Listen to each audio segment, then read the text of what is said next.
Good morning, guys. I am excited to get to jump in here with you all today and to be able to talk through some of these things. Before I jump in, first just a couple quick plugs. Two other things that I get to do while I'm here this week. One is I get to teach the Next Level class, which is a class specifically for those of you guys who just graduated. How many of you guys finished high school this spring here? Done? All right. Awesome. So yeah, that's right. You can applaud. Good job. Congratulations, guys. Okay, but that's good now. So what I get to do is campus ministry. That's what I do back in Stillwater, and so those of you who just graduated are the kinds of people that I get to spend a lot of my time with, and so what we're going to be talking about this next week in Next Level is what does it look like to follow Jesus post high school? What do I got to do? What things do I need to have in place in order to be able to continue to grow after my time in high school is done? And so that's at 1 o'clock today. I'm really excited. That'll be 1 o'clock every day, I think, except for extended rec day. And excited to do that with you. Also, I have an elective called Top 3. And I want to talk today, actually stuff that's kind of related to what we've been talking through here this morning. I want to talk about how to walk in an anxious, stressed out world and how to be able to thrive following Jesus in the middle of that. What does it look like? And so we'll talk about 3 different levels of habits in life that allow us to do those things. And so that'll be at 2 o'clock, and I hope to get to see some of you guys there. But for now, we're going to jump into this, and I'm excited to be able to open up Psalm 23 with you this morning. You ever find yourself stuck in a situation that you don't want to be in, but when you try to fix that situation, it only makes it worse? You ever been in one of those moments before? I mentioned earlier when I was with Tyler up here that I live in Stillwater with my wife, Amy. We have 3 kids. We have a 15-year-old girl named Ella, 13-year-old boy named Hudson, and an 11-year-old girl named Hadley. Hadley just turned 11 in March, and when she turned 11 there at the end of March, she got to do something that she's wanted for a long time. She used her birthday money that she had put together to go out and get something that she had been asking for and begging for a very long time. So I want to show you a picture real quick. I think we've got it here. This is my daughter Hadley right there. Okay, she's beautiful. She's a blast. She's a bit of a mess sometimes, but she is amazing. And she is holding right there her pride and joy. Mocha is his name. And Mocha is what's called a teddy bear hamster. And you can see kind of teddy bear, I think they're known for just kind of being like fluffy and all those things. And so he's got this cute fluffy fur. He's got these little beady eyes, all those things. And he really is adorable too. But don't let the fluffy fur and the beady eyes fool you because that little hamster right there is an evil genius. And there probably have been no pet in my life that has caused more headaches for me than that hamster right there. Basically, from the moment we first got Mocha, from the moment we brought him home, he's only really done 3 things, which is eat, sleep, and devise new ways to break out of his cage. And he is really, really good at that third thing. Started from the very first evening. We had ordered this really kind of fancy-looking cage off of Amazon. It's like this triple-decker thing with all these levels and these tubes for him to climb through and a wheel and all this stuff in there. And we get him home from the pet store, and we put him in the cage, and he's excitedly running around it and going through it all, and it looks like he's really enjoying himself. And inside there's this little house that he can go into. And so he goes in there and kind of gets himself all tucked up, and he goes to sleep. And then we go to sleep for that night. The next morning, I wake up to my wife shaking me, going, "Babe, wake up, Mocha's gone." And I kind of pop my head, I'm like, "What? He's gone? Did we leave a door open? What did we do?" And she said, "No, the door's locked, cage, everything is shut, but he's just not in there." And so I hop out of bed, and I'm kind of freaking out a little bit because this is the first evening, first night we got this thing, and we already lost it, right? And Hadley has wanted this pet for so long. She's not awake yet, but I know we got to find this hamster before she wakes up or before our cat finds this hamster, because if anything were to happen to this hamster, my daughter would be devastated. And so I'm walking through the house, and as I walk around starting to look, I just realized, he could be anywhere in here. I don't even know the first place to start, right? So I remember I pull out my phone and I'm Googling how to find a hamster. in the middle of my living room. I don't even know where to start. That's where I'm starting, right? And as I do that, out of the corner of my eye, I look over and I see our cat hunched down, like real focused on the piano in the corner of our room. I'm like, oh no. And so I walk over there, and fortunately the cat does not have the hamster, but I can hear some scurrying going on underneath the piano there, some kind of scratching. And so sure enough, that's the hamster. So we go pull the cat in another room, and we go and we're trying to like call Mocha, we're trying to get him out, but he's not moving, man. He's terrified because that cat had him pinned back there. Eventually we have to move the piano and snag him and then go get him back in the cage. And when we do, I look and I see this cage looked really cool, but it's kind of cheap. You have to assemble it, and it wasn't real square. So every time you get one side adjusted, another part kind of goes a little loose. And there was this top corner that was loose. And in the middle of the night, Mocha had climbed up the cage and made his way outside this little slot in the cage and escaped. And so we get that all adjusted, get that fixed, and everybody goes their way for the day. I go to work, kids go to school. When Hadley gets home, she's so excited to see Mocha, so she runs into her room, and he's gone again. This time he hadn't made it very far. This time he was actually still in Hadley's room, and my oldest, Ella, she actually caught him right before he fell through a floor vent in the middle of Hadley's room. So we grab him, we get him in the cage, we see where it was off, we fix it, set him in there, go to bed, wake up the next morning, and the cage is empty again.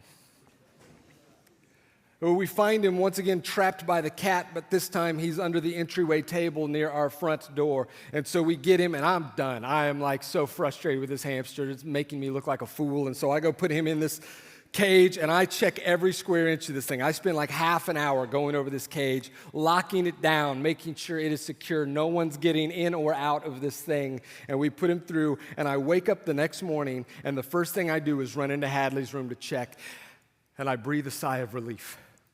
Because for the first time, he's still in the cage. He's sleeping, and he's sleeping in his little house. And I can't see him, but I know he's in there because he does this thing every time he sleeps where he pulls all the bedding that's in his cage, he pulls it all into the house, and he kind of seals up the little door to that house. And it's all sealed up. So I'm like, finally. I walk out of the room feeling like victorious, finally. Bested that little hamster, and I'm sitting there at the kitchen table like an hour later, and I'm working on something, when all of a sudden I hear this scratching noise coming from our couch in the living room. And I'm like, there's no way, right? I triple-checked that thing, and I saw the thing was all sealed up. I actually went back into the bedroom just to double-check, and sure enough, the door is all sealed up in his house. He's in there sleeping. I must have just imagined something. I go back and work, but the scratching and the scurrying continues, and I'm like, dang it. And I go, and sure enough, he had gotten out of the cage again. Which means, by the way, not only is he getting out of the cage, he's figured out how to cover his tracks, right? Like he's waking up in the middle of the night, sneaking out of the bed, and then like sealing the door up with bedding so it looks like he's still in there before he makes his jailbreak. And he goes out, he's like the smartest hamster in the world, but he's also the dumbest hamster in the world because now he's stuck in the couch and we can't get him out. We actually had to flip the couch over and rip the upholstery off the bottom of it to be able to get him out. The first of 2 times that we had to do that to get him out of that couch. Over and over again, he does this. We put him in the cage, he breaks out of the cage. We put him in, he breaks out. He hates being in that cage, and you can actually see it in him. What we thought was like playing the first night we put him in the cage, we realized later it's like this restlessness. As soon as you put him in, he starts darting around the cage, looking for openings, looking for weak spots, and he just runs back and forth, this restlessness in him. He can't stand being in there. He wants out more than anything, but every time he gets himself out, he finds himself in a worse situation. Trapped by the cat, falling through a vent, stuck in a couch. And I want to say to him, dude, how are you not getting this? Like all of your efforts are only making things worse. It's not getting better when you do these things. It's only making things worse. Why are you not seeing this? That none of what you're trying to do is working for you. How dumb can you be? But the reality is, if I'm honest, I can be a lot like Mocha sometimes. All of us can, actually. We're exploring this week this beautiful invitation from Jesus to come to him in the middle of a restless, anxious, exhausting world, a world where like everybody recognizes that something is off, that something's not quite right, but all of our solutions seem to be just making it worse. In the middle of a world like that, Jesus comes to us and says, "Come to me, all you who are weary and burdened, and you will find rest for your souls." And each night, you're going to get to hear a different Jesus story that will highlight that idea or that theme. But in the mornings, we're going to be taking a slightly different angle on this. In the mornings, we're going to be examining that invitation from this very famous chapter of Scripture, one of the most famous, if not probably the most famous chapter in all the Bible. That is Psalm 23. If you spent any time in church, you know it. And even if you don't, you may be familiar with it. It goes like this: "The Lord is my shepherd. I have what I need. He lets me lie down in green pastures. He leads me beside quiet waters. He renews my life. He leads me along the right paths for his name's sake." That's the first half of the psalm. And that's actually what I want to dig into today, is just those three verses. And this psalm is actually 3,000 years old. It was written about 1,000 years before Jesus ever walked the earth here when he first came. And so it's been around for a long time, and yet there is something about this song that no matter how old it is, it seems to grab people's hearts and attentions in their minds, like throughout history. It seems to impact people just as much today as it did 3,000 years ago. And I think that's because it speaks to this universal longing in all of us to be at rest. You talked about this a little bit last night, but to be clear, I'm not talking about physical rest, though it may include that. I'm talking about soul rest.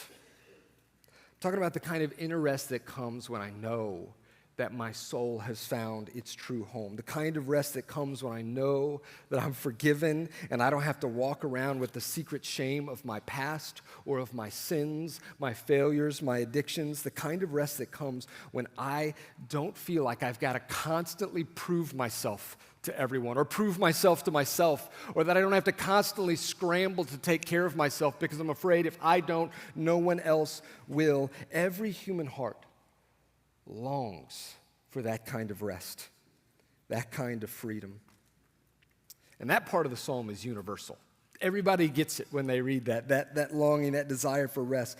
But what's not so universal, what's not so timeless is the imagery, right? The psalm starts with these words: "The Lord is my shepherd."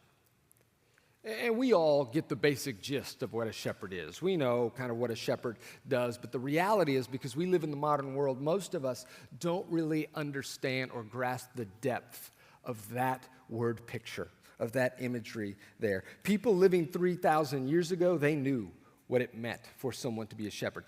David, the writer of this psalm, King David, was intimately acquainted with what it meant to be a shepherd because he spent the first few years of his life as a shepherd. So he knew firsthand that sheep are among the most helpless animals on the face of the planet. Without someone guiding them, sheep will no doubt get lost. Without someone protecting them, they are defenseless against predators. Without someone actually feeding them and providing food, they'll just wander around and eat anything, including poisonous plants, and die. Without someone directing a sheep's path, they will literally just walk off the edge of a cliff. True story. Back in 2005, near this little Turkish village called Givaş, there was this hillside, and a number of families had their sheep up there. 1,500 sheep on this hillside, all grazing together. And on the edge of this hillside sat a 50-foot cliff right there off the side of it. And in the middle of all this grazing, one sheep, for whatever reason, out of curiosity, out of stupidity, I don't know, just walks up to the edge of this cliff and just jumps off. But see, the thing is, sheep are like herd animals. And so when one sheep jumped off, all the other ones looked up and just said, "I guess that's what we're doing today." And then 1,500 sheep launched themselves off the side of this cliff. The bad news, 450 sheep died that day. The good news, 1,050 sheep survived because they landed on a nice soft wool cushion made up of all the bodies of their friends down at the bottom. But this is what sheep are like Sheep are completely dependent on their shepherd for everything. A shepherd in David's time was not just a sheep's guide. The shepherd was its protector, its physician, its provider, its disciplinarian, its organizer. The shepherd was the sheep's everything. Without the shepherd, the sheep have no rest. There is no rest for a sheep without a shepherd. And so when David says these words, "The Lord is my shepherd," he is confessing two key truths that every one of us is going to have to come to terms with at one point in our life or another. First truth is this: I cannot find rest for myself. David may start out as a shepherd, but he ends his life as the king of Israel. He is a man with power and prestige and resources and all kinds of things at his disposal. And yet he knows, even as the king, he knows that on the deepest level, he cannot truly care for himself. He cannot care for what he needs most. Even as a king, he's able to recognize that. So here's the question for you. Are you able to recognize that? As I mentioned before, every one of us has this deep inner longing for rest. Because every one of us, I think, if we're honest, experiences some kind of restlessness in our heart. And it comes out in different ways. For some of us, it comes out through anxiety.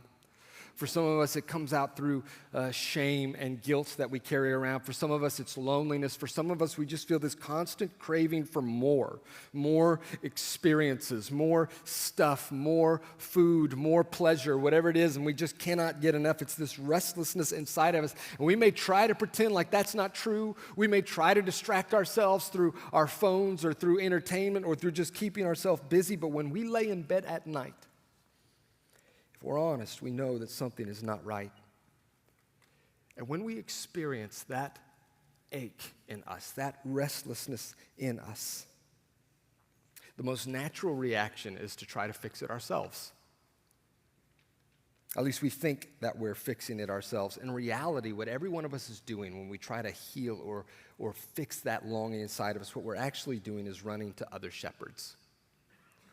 We're looking to other people or to other things who we think might be able to take care of us. We look to success, and if I'll just work really hard, and if I'll just climb my way to the top and make a lot of money, then success will give me the rest I need because I'll finally have the significance that I've been looking for. I'll finally have the security, the financial security I need to not be anxious anymore. Or we look to relationships, to a boy or a girl whose attention will finally make me feel like I'm worth something. Or maybe if we feel bad and guilty, we look to our own goodness. If I can just be a good enough person, if I can just be nice enough and kind enough, then maybe the shame will go away. A lot of us begin looking to addictions like pornography to soothe our loneliness and our depression. And it works for a moment, but not for long.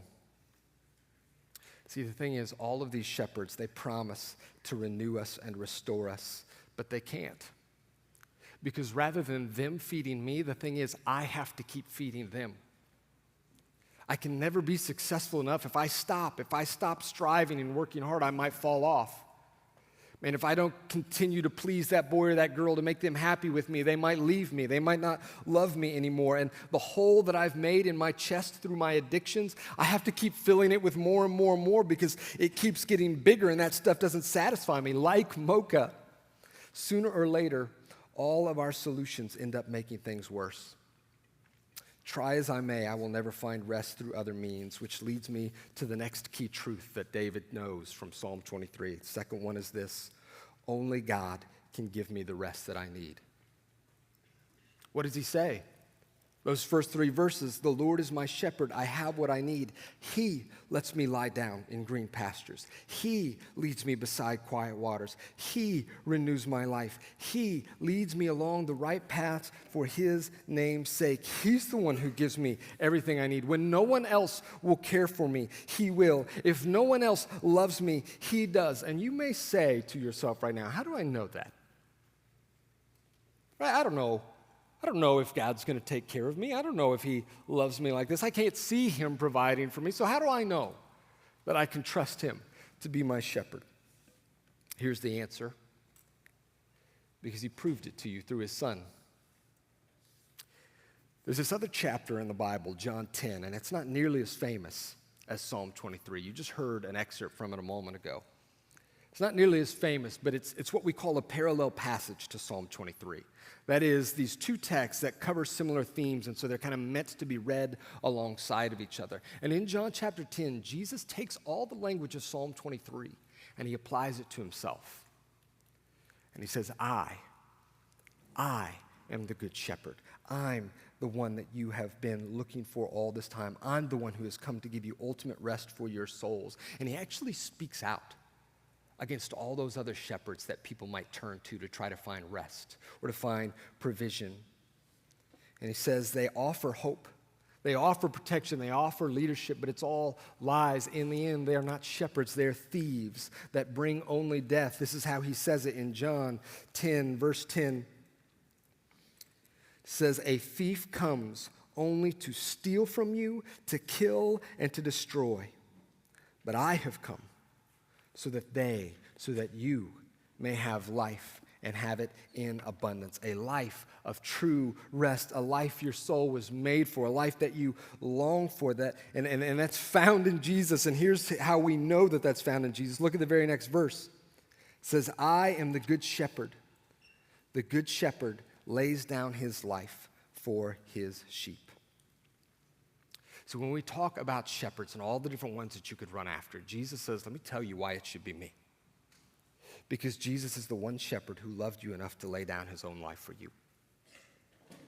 A shepherd who made the ultimate sacrifice to deal with your deepest problem, which is, by the way, your deepest problem is not your anxiety. Your deepest problem is not relationships. Your deepest problem is not your depression or your stress or your sickness, as hard as those things might be. Your deepest problem and my deepest problem is that we were made to know God. We were made to be in relationship with him, but through our sin, we have cut ourselves off from him, and we will never find rest apart from the God we were made for. We will never find real life apart from the God we were made for. But when Jesus died for you, he paid the price so that all those things can no longer separate you. They don't have to separate you anymore. That's real love. That's a shepherd worth trusting. Jesus is the good shepherd. He's the only good shepherd. So here's the question. Is he your shepherd? And I'm not just asking, do you believe that Jesus is the shepherd? Do you believe he's the Son of God? Do you believe he's the Savior? It's one thing to say those things. It's another thing to live like he's your shepherd. Our theme today is posture, and so another way you might phrase that question is this: what is your posture towards Jesus? Is your life lived in a posture of trust towards him? Trust that is demonstrated through following him. You trust that he has dealt with your sins. You trust that he gives you your identity, that he's worth obeying. Or is it one of distraction? That you call him your shepherd and you call him your Savior, but if you're honest, man, you've spent a lot of your time recently listening to other shepherds' voices. You've not been hearing him much. You've not been listening and responding to him. Maybe your posture this morning is just one of separation. And you'd freely admit it. No, I'm not connected to Jesus. He's not my shepherd. And maybe you don't want him to be. Maybe you do and you don't know how to do that. Maybe you're trying to figure that out. That's why you're here. Whatever you're doing, I'm glad that you're here to hear these things. But here's this one thing that you need to know. There is no option for any of us to say, well, I just won't have a shepherd. I'm just going to be my own boss. I'm going to be in charge of my own life. No, listen, everyone has a shepherd. Every one of us has something or someone that we are looking to guide us and direct our lives, something that we are looking to for provision or security, whether it's money or success or people or our own beauty. But every other shepherd, listen, promises you life and then steals it from you. Here, in Jesus, is a shepherd who loved you enough to lay down his life for you. This is a shepherd worth following. I pray this week that you will hear his voice and that you will come to him and that you will find rest for your souls. We'll see you tomorrow.